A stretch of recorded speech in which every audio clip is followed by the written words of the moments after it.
welcome back everyone to the final part of Under the Surface, in other words, part 6. In this one, we'll get to the promised happy end, and of course, I'm planning to make a supercut with bonus material of it as well, if you're interested. Tell me in the comments. Without further ado, let's get started.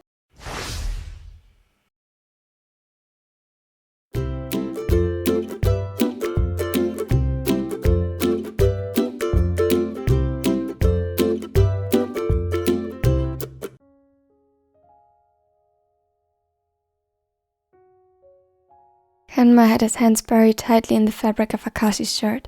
None of them had changed out of pajamas, as he noticed just now. Except for him, he had never changed into pajamas. Bokuto had just thrown a hoodie over his shirt. It took a moment for everything to settle down. Kenma could feel that they too were agitated. It seemed as though they had been holding their breaths for way too long and finally swam to the surface to breathe. They clung to Kenma equally as much as he clung to them.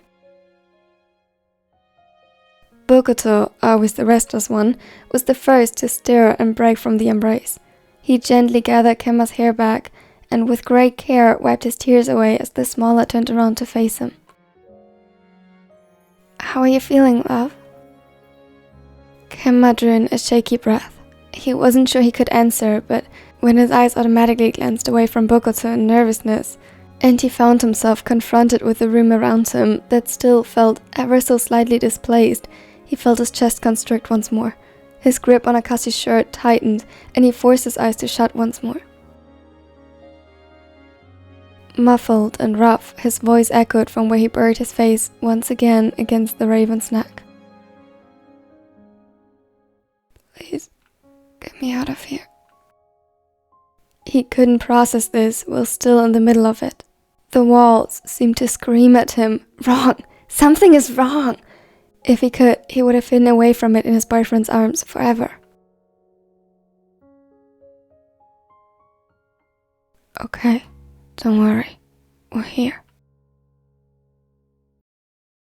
He helped Kenma and Akashi get up. Although he wasn't an athlete like Bokuto anymore, Akashi managed to lift Kenma into his arms, who refused to let go of his shirt. They made their way to their bedroom, where Kenma finally glanced up and embraced the familiar environment.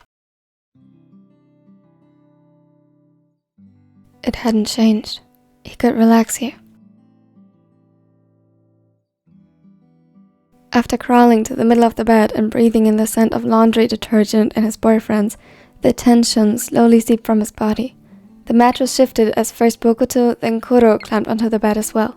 Bokuto, being Bokuto, didn't hesitate to pull him into his arms again with a playful gesture, causing Kenma to yelp, which quickly turned into a giggle. He couldn't express how grateful he was for Bokuto's ability to be himself, even when things got bad. How he always managed to find joy and laughter, even after serious events. He could count on Bokuto to always be Bokuto, and it meant the world to him. "I love you, Ko." Bokuto, who just nuzzled his nose against Kenma's neck, causing him to giggle once more, didn't even falter when he replied his "I love you too," mumbled against Kenma's ivory skin. From the corner of his eye, he could see Akashi smiling softly at the sight, though, him being the complete opposite of Bokuto on this, he couldn't relax yet. Akashi needed things to be resolved before he'd allow himself to rest.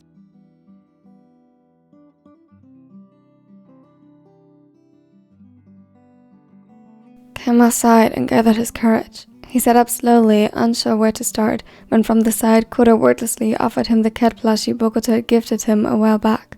He accepted it in silent gratitude. What happened? He feared the question. Asking it meant admitting that he lacked the memory of the past hours. It meant admitting that something had gone very wrong. What is the last thing you remember?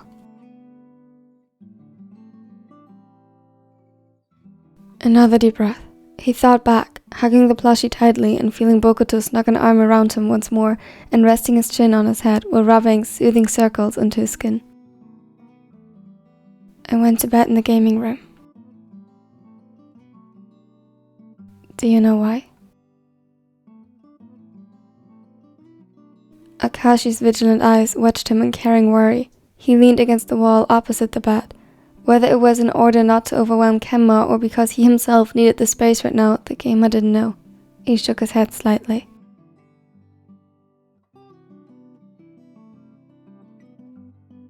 No, not exactly. I wasn't feeling well. Mentally, I mean. Kuro nodded slowly, his eyes averted, and it seemed as though they were trained on something in the far distance none of them could see. A memory they didn't share.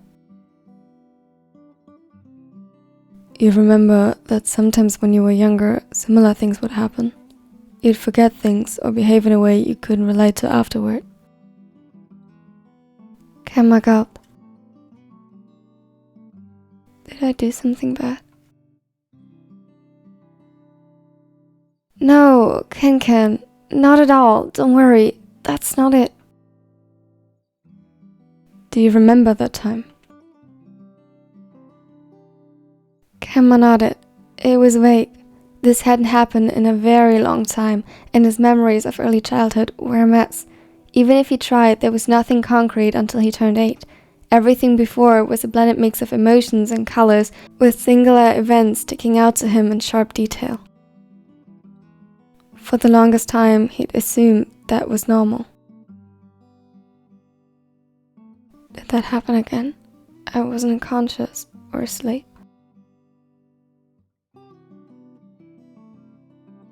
He shivered. The thought of having lost control of his body was terrifying. Yes, it seemed you dissociated. What happened?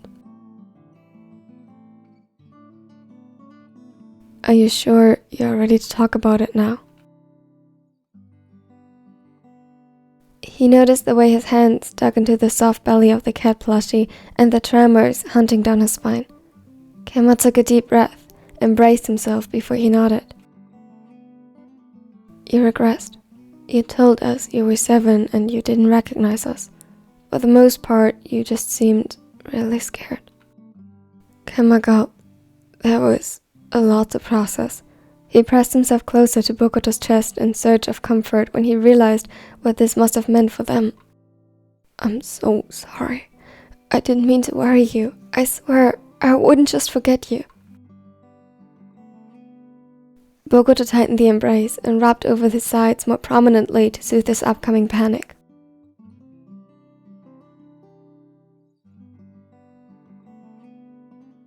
All I was worried about was your well-being.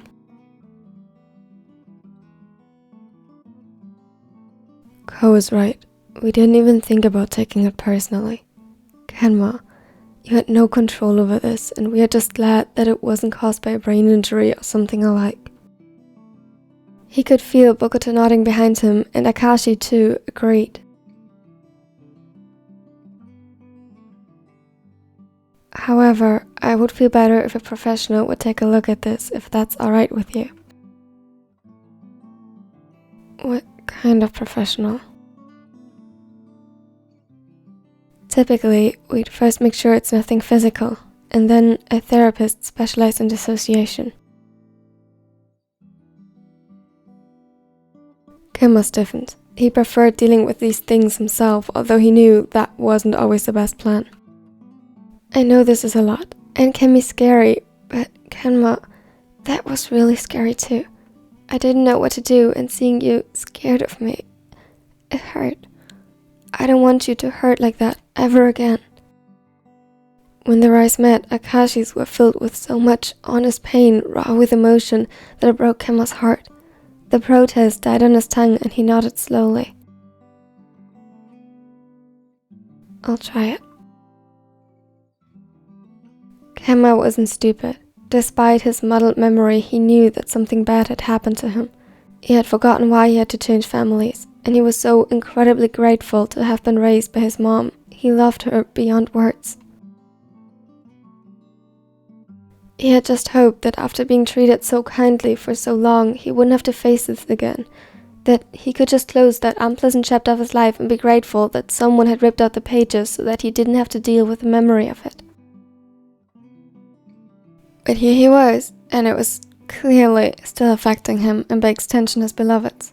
He might have dismissed it if he had been alone. He was never good at caring for himself, but their care for his well-being taught him to be better.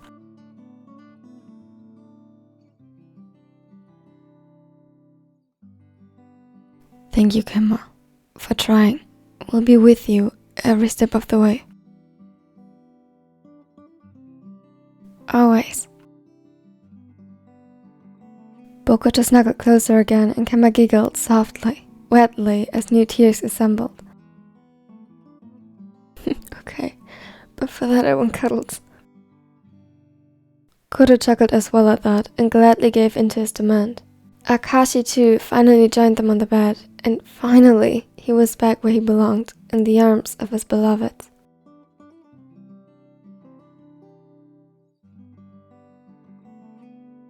Thank you so much for watching to the end. I hope you liked this final part and the overall series. If you did, please remember to leave a like and subscribe if you want to see more content like this. Now I know this wasn't the most popular series, and I can understand that the topic was a lot heavier than my usual stuff. I hope you enjoyed it regardless. Tell me your feedback in the comment, especially tell me your favorite quote under the pinned comment. That would mean the world to me. And tell me what else I should make in the request form. Special thanks to my daily Neckos and welcome to the Nerd Neckos Floppy 2030. Thank you for supporting me like this. Here are my other social media you can check out, though I'm most active here on YouTube and on Chatty. So if you want more of my content, better look for the end card and choose one of those. Now I hope you have a wonderful and amazing day. Get some good, some food in you. Step 3, think real hard about what you want to be. Step 4, everybody just do your thing. Wake up, today's gonna be a good day. Wake up, today's gonna be a good day. Wake up.